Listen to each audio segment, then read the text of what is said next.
It was reported that while flying from Denver to Kansas City, and as they neared their destination, one mother said to her 11-year-old daughter, "Now remember, run to Dad first, then the dog." One mother reported that she took her 12-year-old son to the store to pick out a Father's Day card. And as her son was looking through the cards, the mother noticed that he was picking one card up after another and quickly putting them back every which way. "Tyler, what are you doing?" she asked. "Haven't you found a nice card yet?" "No," he replied. "I'm looking for the one with money in it." Cats in the Cradle has been a song that has haunted every generation of fathers since its recording in 1974 by Harry Chapin. Mr. Chapin's wife actually gave him some of the lyric ideas for this song, and he would often add that this song scared him to death because he now had a son and wondered how he would fare as a father. It's a wonder, isn't it, how we will fare at anything, including being a parent. But as Christians, one of the wonderful things that we have going for ourselves is that we have a pretty good role model in our Heavenly Father. As a matter of fact, Philip, in all his skepticism and doubt about Jesus, said to Jesus toward the end of his ministry on earth, "Show me the Father, and we will be satisfied." As if to say, we're not entirely convinced that you are the one for whom we have been waiting, that you are actually the Messiah. But Jesus countered with provocative words of his own. "Have I been with you all this time, Philip, and you still do not know me? Whoever has seen me has seen the Father." Jesus continues, "Do you not believe that I am the Father and that the Father is in me? Believe me that I am the Father and the Father is in me." And Jesus went on to say, and this is one of the more important parts of the passage, "But if you do not believe, believe me because of the works that I do myself." In other words, believe in the examples I have set. And these examples are the manifestation of what it means to be the Father in heaven. And examples would include the virtues of compassion and patience and sacrifice and perseverance and dedication and selflessness and hard work and forgiveness. All these things were practiced perfectly by Jesus, who had the Father in him. Now, we are fully aware that fathers, as we celebrate Father's Day today, can fall short. All fathers can fall short in these categories that I just mentioned. I know I certainly have. The quality of fathering in our country and across the world, as we know, is all over the map. Some don't practice any of the above virtues. Others give it their best shot, and some do it better than others. The father that Harry Chapin portrays in Cats in the Cradle at the end of his haunting song realizes that not enough effort, not enough love has been put into the relationship. And therefore, Mr. Chapin begins with these lyrics, which are the circumstances that lead up to the sadness at the end. My son turned 10 just the other day. He said, "Thanks for the ball, Dad. Come on, let's play. Can you teach me to throw?" I said, "Not today. I got a lot to do." He said, "That's okay." And he walked away, but his smile never dimmed, and said, "I'm going to be like him. Yeah, I'm going to be like him." And the Cats in the Cradle and the Silver Spoon, Little Boy Blue and the Man in the Moon. "When you're coming home, Dad, I don't know when, but we'll get together then, Dad. We'll have a good time then." It's a parable and it's a song for every generation of fathers, no matter the age, no matter the circumstances. But the good news is that there is redemption available in everything we do, including parenting. If we have been more neglectful than attentive, or more self-absorbed than self-aware, or more distant than close, or more quick to judge than compassionate. The good news of the gospel, my friends, as we know, is there's always the chance to turn it around, to reflect the values of the Christian faith, which is always intended to make us better dads, make us better moms, better husbands, better wives, better givers, better sharers, better listeners, better peacemakers, better sons, better daughters. My father, who passed away over 6 years ago, was a man who I'm sure had very little regret about the amount of interest and the amount of attention that he gave those closest to him.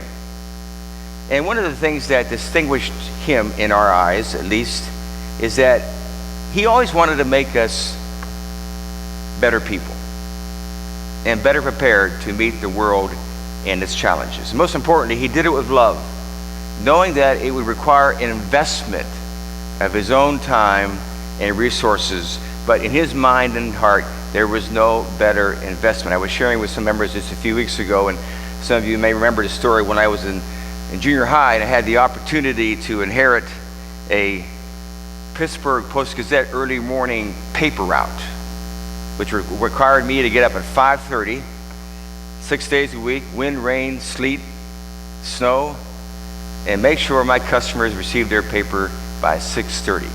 Now, my dad's spin on these opportunities was that you get to do this. You get to do this. Not that you should do it, but that you get to do it. And so once I took over the paper route, my father presented another opportunity by asking me if I was satisfied with the number of customers that I had. Well, I never really thought about it too much, but then he followed with the thought, you now have the opportunity, or you get to canvass the neighborhood and put on your salesman hat, find more customers. For every customer you get, I'll give you $1. Well, that was all the motivation I needed. So I subsequently was able to convince 10 households that they could not live without this paper in the morning. And there you have it. My father handed me 10 $1 bills, and unbeknownst to me and my father, the newspaper distributor gave me the same reward.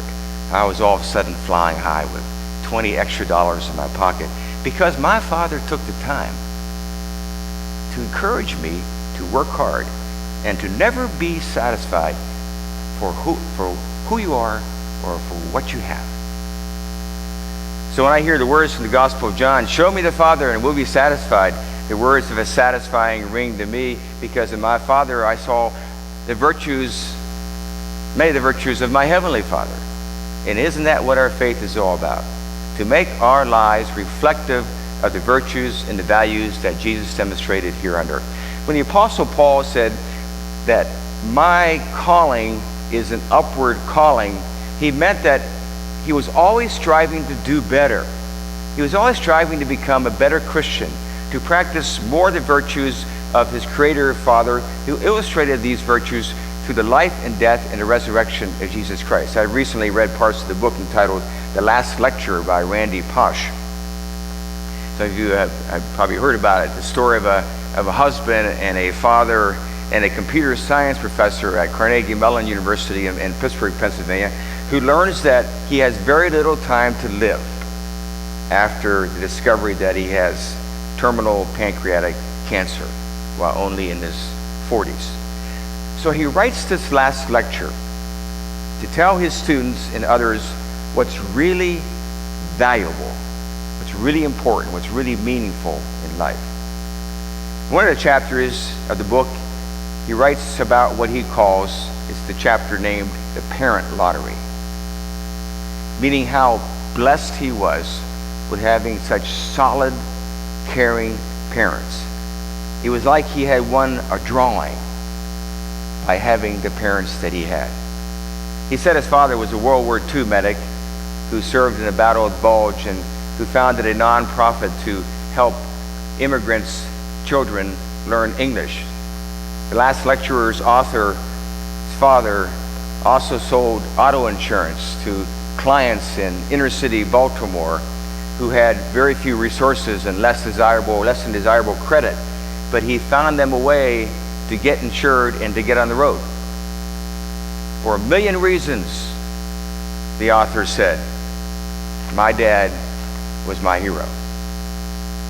The author also said, I get this in there too, that his family were Presbyterians, and that his mother was supremely charitable, and that his father would have been happy giving everything away and living in a sackcloth instead of the suburbs. In that sense, he said, I consider my father the most Christian man I've ever met. He had high hopes for society, and though his hopes were too often dashed, he remained a raging optimist. See, I believe when children see in their parents an optimism about life, as Paul said, mine is an upward calling, always striving to become a better Christian and a better person, they hold an even greater admiration for their parents, as did this young man who was preparing his last lecture, which would include everything he thought to be essential for a complete and fulfilling life. In this case, it was being a good parent by example. Strong fatherhood is needed more than ever today.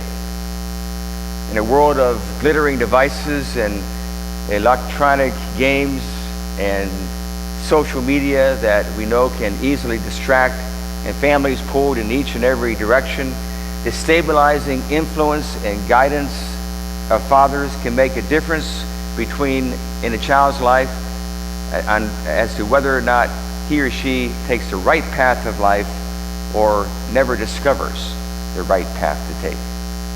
Look at the strength of the father in the clip from the movie that we saw earlier this morning, Cinderella Man, at the beginning of the service. And this the true life story of a heavyweight boxer, James Braddock, during the Depression, who because of injury was forced out of the ring, left to collect social assistance to feed his family along with millions of others during the Depression. The scene we watched illustrated two important virtues about fathers. One, the teaching between right and wrong, and the fact that no matter what conditions or circumstances we live in, son, you don't steal. The second, the assurance to his son that he would never leave him. Never. In spite of the depression. Reminiscent of what Jesus said to his apostles, I will not leave you as orphans, and lo, I am with you always, even unto the end of time. One daughter wrote a moving account about her late father in the Washington Post yesterday. Her father, who was a public school teacher in the inner city of Detroit for over 30 years, one of few African American male teachers in that entire public school system, which has, as we've heard, seriously corroded over the years. Harold Shelton Jr., his name, gave 150% of himself to serve and to teach young people, many of whom came from fatherless homes. After he died, his daughter said, the tributes poured in. Former students wrote, he changed my life. He was the reason that I became an engineer. He was the first black male teacher I ever saw in the classroom. He was like a father figure to me and other young African American boys who didn't have one. His daughter went on to say, this Father's Day, my family will continue to celebrate his memory in his absence, not only from our lives, but from the lives of thousands of children who became part of our extended family when they stepped into the classroom and saw their faces in his. We must never underestimate the power of fatherhood. You know, life with our families is not a long-term contract. The days go by quickly. And before we know it, as we know, children are off to college, or they're doing something else, and they start families on their own. And I believe that there's a reason that Harry Chapin not only created this song, but also the last verses. I've long since retired and my sons moved away. I called him up just the other day. I said, I'd like to see you, if you don't mind. He said, I'd love to, Dad, if I could find the time. You see, my new job's a hassle and the kids got the flu, but it's sure nice talking to you, Dad. Sure nice talking to you. And as I hung up the phone, it occurred to me, he'd grown up just like me. My boy was just like me. And the cat's in the cradle and the silver spoon, little boy blue and the man in the moon. When you're coming home, son, I don't know when, but we'll get together then, Dad. We're going to have a good time then. You know, there's still time for every father to write his own lyrics for a good ending to this song. A song that could finish like this. And the cat's in the cradle and the silver spoon, little boy blue and the man in the moon. I'll be coming home, Dad. I know when. Because I want to be like you, Dad. You know, I want to be just like you.